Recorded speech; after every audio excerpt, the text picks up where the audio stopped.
పోలీసుల స్పందన అభినందనీయం.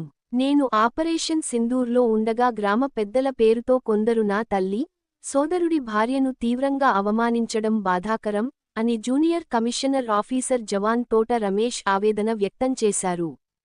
ఆపరేషన్ పూర్త అయ్యాక తాను సెలవుపై వచ్చి డీజీపీని కలిసి తమ సమస్య చెప్పగానే వెంటనే స్పందించి 10 మంది నిందితులపై చర్యలు తీసుకోవడం అభినందనీయమని పేర్కొన్నారు. సోమాజిగూడ ప్రెస్ క్లబ్లో అఖిల భారత పూర్వ సైనిక సేవా పరిషత్ అధ్యక్షుడు కల్నల్ శ్రీనివాస్ రావు, ప్రధాన కార్యదర్శి మేజర్ స్వామిలతో కలిసి మాట్లాడుతూ తాను గత 28 సంవత్సరాలుగా సైన్యంలో ఉన్నానని చెప్పారు.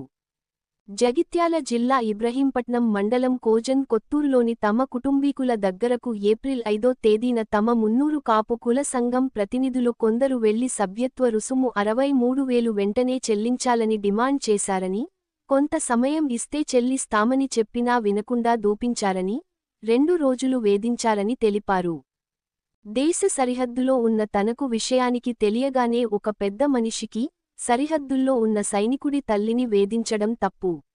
విలువల్లేని జీవితం ఉన్నా ఒకటే, లేకున్నా ఒకటే అని మెసేజ్ పెట్టానని తెలిపారు. తాను డీజీపీకి విషయానికి తెలపగానే జగిత్యాల జిల్లా ఎస్పీకి ఫోన్ చేసి నిందితులపై చర్యలు తీసుకోవాలని ఆదేశించారని తెలిపారు.